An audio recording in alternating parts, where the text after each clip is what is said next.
Oh, 'di ba? Ang dami nang nakapansin na bogus o tanim witness lang itong si Orly Guteza.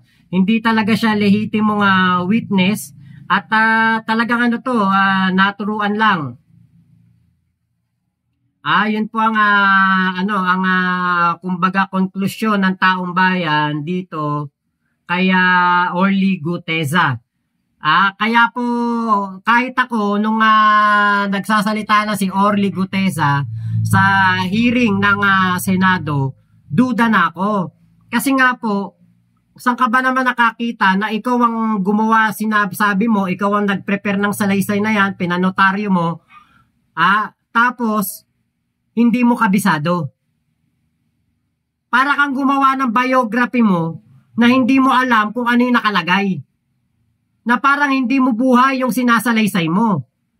Tapos, 'di ba, after hearing, dinisown ng abogado na nagnotaryo na hindi daw siya ang nagnotaryo noon, hindi daw kanya 'yon. Hindi daw siya ang pumirma doon. Fraudulent, forged, fake, altered.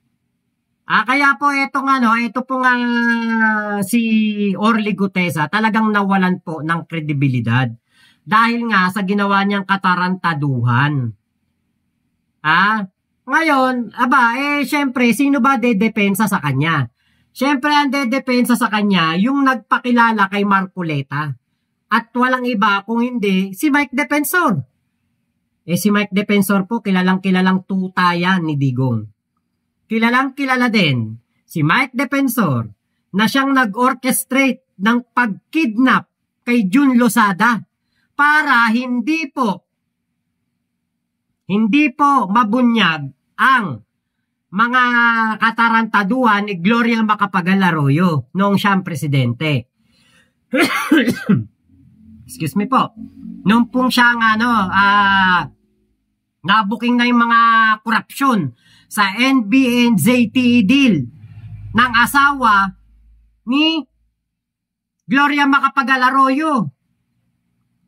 Diba? Kaya itong si Mike Defensor, todo ang suporta o pagtatanggol kay Orly Guteza. At ngayon, ang gusto pang paimbestigahan yung abogado. Alam niyo yung abogado papaimbestigahan So ito talaga, maliwanag, meron na pong halong politika ang ginagawa ng mga nasa Senate Blue Ribbon Committee ni Marcoleta. Si Marcoleta talagang namumulitika at gusto idawit si House Speaker Martin Romualdez sa flood control scam. Flood control anomaly. Yun na yung niyan. Kung maalala ninyo, bago lumitaw si Guteza, sino dumalaw sa Senado? Yung meron pang mga security, harang-harang na ganyan. Sino yung yung dumalaw sa Senado? Alam nyo ba kung sino? Tignan na natin kung alam nyo kung sino. Kasi para para ma-recall lang natin. Baka mamaya nakakalimutan ninyo Bago lumabas si Guteza, sino ang dumalaw sa Senado? Escort pa ni Amy Marcos, ni Bongo, ni Bato. Ayan, ako Kuya Franco Pangilinan. Diba? Si Puset, si Sara Lustay. Dumalaw si Sara Lustay sa Senado. Tapos meron pang parang bubuka ang bulaklak, dadaan ng reyna. Parang gano'n, yung kapit kamay, yung mga security, hindi naman siya pinagkakaguluhan dun sa Senado. Pero grabe ang security ni Sara Lustay. Pumunta siya. Diba? Pumunta siya kay Marcoleta. Ngayon, nung pumunta siya kay Marcoleta, 5 days ago, biglang lumabas itong si Guteza. Saan ba nagtrabaho na opisina si Guteza? Saan nagtrabaho si Guteza? OBP. OBP. Office of the Vice President. Ngayon, sino nagpakilala kaya Marcoleta? Mike Defensor. Mike Defensor, tuta ni Digong, tuta ni Gloria. Ngayon si Gloria, kanino yan? Lapit na lapit. Diba kay Digong din? Sobrang makadigong yan. Kaya nga po, eto na. Booking na booking. DDS talaga nasa likod ni Gutesa. Eto na, pakinggan natin, no. Ginawa niya yun at doon siya talaga nagpunta kay Attorney Pichi Rosas Espiras. Yes, Pinky, the truth is, walang motive si Gutesa na manloko ng notaryo. Kasi yung sinabi naman niya sa Senate is the same. Yeah. There's no motive on the part of Sergeant Gutesa to fake a notarized document because he said it the same. It's not perjurious on his part because it was in good faith. Now, as to the lawyer and to that office, they should investigate. Why is he backtracking now? Why is he saying now that that Gutesa didn't go to their office? Just going back to what you said, na wala I forget the exact word you said, walang motibo si Gutesa na magsinungaling, hindi ho ba? Ang tanong ko po, ano po ang magiging motibo ni attorney na siya naman po ang magsinungaling? Pwede siyang tinakot. Pwede siyang sinabihan na sabihin mo, hindi totoo yan. Because, that's the only way they can discredit this person.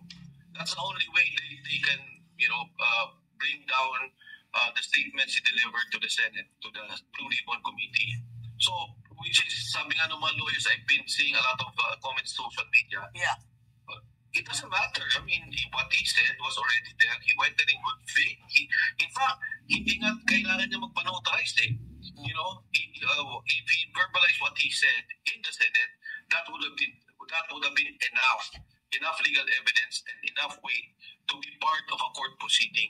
So, yeah, Pinky, thank you for that. And I think, yun din ang worry ko, na itong abogado, medyo pinressure kasi why? Why would you now deny that you notarize a statement? Doesn't make sense. Any ideas, sir, if indeed the attorney, as you claim, was pressured, who would pressure her? People who were mentioned, I would think. People who would be affected, I would think. I checked the background of the lawyer, and I believe that she currently works in the Bureau of Jail, the penology. So I'm not sure. I don't want to cast aspersions on the lawyer, but yes, I think it should be investigated by the Blue Ribbon Committee. But before we go on a break, sir, just do you feel that posibleng kayo naman po ang magkaproblema because you're the one basically now saying that this lawyer is the one lying? Hindi, kasi alam mo, from day one naman, I don't want to get involved, and this person said these things, and I facilitated that he give a statement to Senator Marcoleta. If they will give me a problem, so be it, because this is for the country. This is a crime of corruption. Everyone's complaining about it. Everyone knows about it. I think it's about time that we address this issue. Okay, quick question, sir. Yung sinabi niyo nakita po kayo, sabi mo may dala na po siyang draft statement, di ba? Would you know sino ang tumulong kay Sergeant Gutesa na gawin na po yung draft statement nung nagkita-kita po kayo together with Senator Marcoleta? No, Pinky. In fact, hindi pa naman notarized yun eh. It was just salaysay that he did. Okay, pero from him. Pero meron na ho bang tumulong sa kanya? Typewritten na ho ba yun? Yung kanyang sinabing draft statement? Ano po yung pinakita niya sa inyo? Typewritten statement. Did it look like the one that has been making the rounds on social media and what we've been showing? Yun na ho ba yun? Yan. Yung po, basically, yeah. Basically, yan yes. Yeah. So obviously, of course, you would get a lawyer to do that for you, right? Yeah, I think when that was being drafted, even in fact, some of the words, may mga, tinitweet lang. Yeah. Okay. We just need to take a very short break. We'll continue our discussion. Well, first is Diba? Yung sinasabi ni Lloyd. Alam niyo po, ito pong si Mike Defensor, nag-iingay na. Nag-iingay na eh. Kasi nga po, ano yan eh. May mga plano rin yan. Natalo yan eh, na kumandidato. Natalo yan, kumandidato nga mayor ng Quezon City, talo.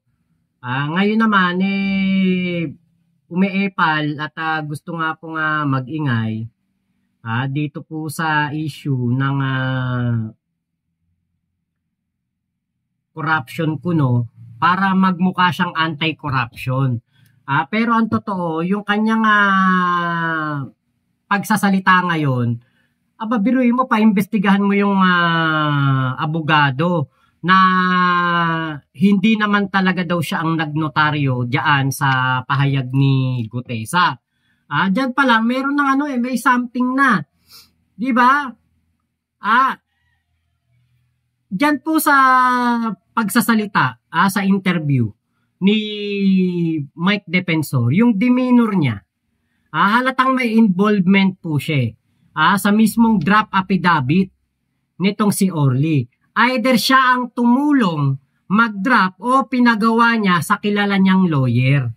Kaya nga, pagdating sa Senado, hindi kabisado ni Orly Gutesa. Kasi ito kahit na hindi ka magdala ng sworn affidavit, di ba? Kahit na hindi ka magdala, wala kang basahin doon. Kabisado mo dapat ang mga pangyayari. Pero itong si Orly Gutesa, kino-coach ni Mike, kino-coach ni Simang. Di ba, ni Boy Simang. Kino-coach. Hindi lang si Boy Simang, pati si Attorney Kimbo ng Blue Ribbon Committee, secretary.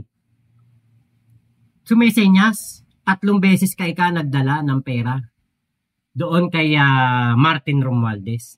Sa bahay, sa sinasabi sa Forbes Park na January 2024 pa, under renovation na pala.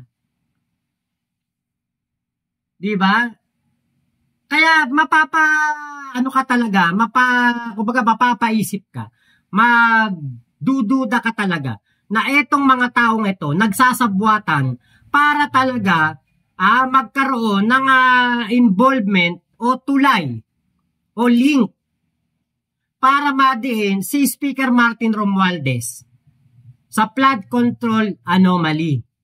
Pagkatapos ma-involve ni Speaker Martin, sino ba ang ipupunto na nila? Sino ba ang ituturo na nila next? Siyempre ang ating Pangulong Bongbong Marcos. Dahil sasabihin niyan? Pinsan yan eh. Speaker yan. Presidente yung pinsan. Diba? Kaya nga po alam nyo, etong si Mike Defensor, basang-basa na papel nito. Once upon a time, etong panahon ni Gloria Macapagal Arroyo, political hack siya na umano'y nasa likod ng kidnapping kay June Lozada para pagtakpan ang korupsyon ng boss niyang si Gloria. At ang estranged husband nito na si Mike Arroyo sa NBN ZTE deal, corruption scandal. Kaya sanay na itong si Mike Defensor na gumawa ng mga ganyang galawan. Sanay na sila maglalatag ng tao, maglalabas ng tao, eto ikaw witness, eto ikaw magsasalita, eto ikaw magpapatunay. Galawang trapo. Diba? Kaya po, dapat maging, dapat mag-ingat si Ping Lacson sa si Tito Soto. Kasi po, nilalabasan na sila ng mga secret weapon ng mga DDS. Secret weapon ng mga gusto na manggulo sa ating gobyerno. Diba? Secret weapon nila yan eh. Yung ganyang style, maglalabas kunwari ng tao, magpapatunay ng korupsyon, pero ang totoo, hindi po talaga sila hindi talaga sila kumbaga anti-corruption. Sila po ay gusto nilang ingatan yung kanilang kaalyado na sangkot sa korupsyon, at baka sila'y nakikinabang din sa korupsyon na ginawa nito, kaya nila pinoproteksyonan. Diba? Kaya nako, ingat-ingat po, Senator Ping Lacson, Tito Soto at lahat po ng mga senador na talagang sila naman po ang kumbaga lehitimo at meron talagang malasakit sa taong bayan para mapalabas ang katotohanan. Kasi po katulad niyan, tinataniman na po kayo ng mga demonyo sa lipunan. Yung mga patapong tao, ginagawa po nila parang hero, parang whistleblower. Diba? June Abalon, another Morales na naman yan. Totoo. Liza Ruiz, si Marcoleta yata nagsenya sa kamay, dapat putulin. Hindi po si Marcoleta yon, si Attorney Kimbo, ang secretary ng Blue Ribbon Committee. Ate Bergie, hindi mananaig ang kasinungalingan sa katotohanan. Tama po. Flor Igna, DDS, mga idiot, sana maanod sila ng baha, lahat ng DDS debil. Kuya Christopher Lloyd, hindi kaya ni Magalong investigahan ng Davao kasi tumatanaw siya ng utang na loob kila Duterte at Bongo. Daming epal nagsilabasan, di ba, Ate Dolly Babes? Halatang may mga intentions. Mintik, Edward Latchika, noong panahon ni Gloria, mga kawatan, yan, sila Mike Defensor, wala akong tiwala sa mga yan, sakit ng ulo noon, panahon ni Gloria. Kuya Odileno, hello po. Kuya Mintik, ayan, hirap kasi dito sa atin, halimbawa, tatakbo ka, maglalaga ka pera sa politiko na tatakbong pangulo. Pag nanalo, potek, triple, balik, mga buwisit. Okay, Franco Pangilinan, dapat yang si Boy Piluca Marcoleta ang wag nang isali sa investigasyon na yan. Sana nga, di ba? Tanggalin na yan. Panahon ni Duterte yan, Ghost Project sa Baguio. Kuya Christopher Lloyd, style ni Magalong bulok, ayaw niyang investigahan ng Davao para maka-Duterte yan. Si Magalong may utang na loob daw, siya kila Duterte at Bongo. Ginamit at nagpagamit si Gutesa kaya magdusa siya. Ayun nga, nagtatago na nga po Meron siyang meeting dapat kahapon with DOJ Secretary, 9:30 ng umaga, hindi po siya dumating. Tatakbo ata Mike Defensor kaya nag-iingay Lord. So siguro nga kaya 'di ba natalo yung mayor ng tumakbong mayor ng Quezon City, natalo. Kaya ngayon nag-iingay. Boy LBC, Mike Defensor ay tirador ni Gloria Arroyo yan. Gloria has been working behind the scene to purge PBBM and grab the power for Sara D. Yun nga po. Diba? Kaya ganyan po talaga galawan. Okay, Corazon Doyugan, ate, shout out. Eddie Rodriguez, unahin dapat tong Judas ang manliling lang na si Marcoleta, traidor literal. Nagtatago o tinago? Nako, pwede nga po. Pwede nga itinago na ni Marcoleta kasi palpak sablay. Hindi marunong magsalita. Magaling pa ako umarte dun magaling pa ako magpanggap dun na kunwari may alam Diba? Kunwari ako yung paartehin doon. Kaya-kaya kong basahin ng maayos yun na kunwari ako talaga gumawa ng affidavit na yun. Kaya po, nako ikaw Gutesa, mainam pa, lumapit ka na kay Ping Lacson at sabihin mo na pinilit ka lang, binayaran ka lang, ginawa ka lang Paul Guy, nitong mga DDS para ikaw ay maprotektahan ng Blue Ribbon Committee. Pati si Mike Defensor dapat invite sa Senado. Tama, pwede, sana, di ba? Para, kasi umeepal ka na rin lang naman, di pansinin na, tapos kasuhan.